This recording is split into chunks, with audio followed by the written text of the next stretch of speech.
तर नागपुरात वाढत्या तापमानामुळे उष्माघाताचा सर्वाधिक धोका आहे। आतापर्यंत 22 जण उष्माघाताने दगावल्याची शक्यता वर्तवली जाते। अशा स्थितीत उष्माघाताच्या रुग्णांवर उपचार करण्यासाठी नागपूर महापालिकेने आयसोलेशन रुग्णालयात कोल्ड वॉर्ड हे सज्ज केलेत। पण रुग्णालयाच्या स्लॅबच्या प्लास्टरला भेगाही पडल्यात। काही ठिकाणचं प्लास्टर खाली पडल्याने अपघाताची सुद्धा भीती व्यक्त केली जाते।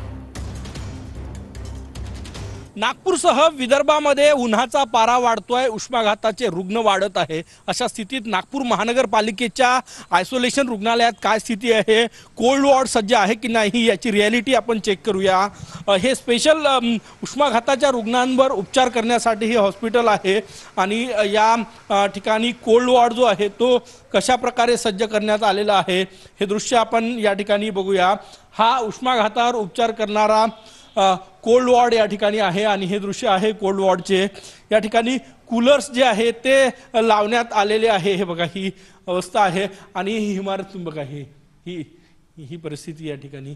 वर कधी स्लॅबचं प्लास्टर पडेल माहीत नाही अशी परिस्थिती आहे आणि या ठिकाणी हा कोल्ड वॉर्ड जो आहे तो सज्ज करण्यात आलेला आहे। हे दृश्य या ठिकाणी तापमान कमी राहावं म्हणून या ठिकाणी कूलर्स लावण्यात आलेले आहे, परंतु इमारतीची अवस्था तुम्हाला मी दाखवली कशा प्रकारे आहे। कधी प्लास्टर पडू शकतो, इमारतीला भेगा गेलेल्या आहे। हे कूलर्स या ठिकाणी लावण्यात आलेले आहे। नागपूर महानगरपालिका जी आहे ती सज्ज आहे उष्माघाताच्या रुग्णांवर उपचार करण्यासाठी, पण तुझ्या इमारतींमध्ये हा कोल्ड वॉर्ड सज्ज करण्यात आलेला आहे।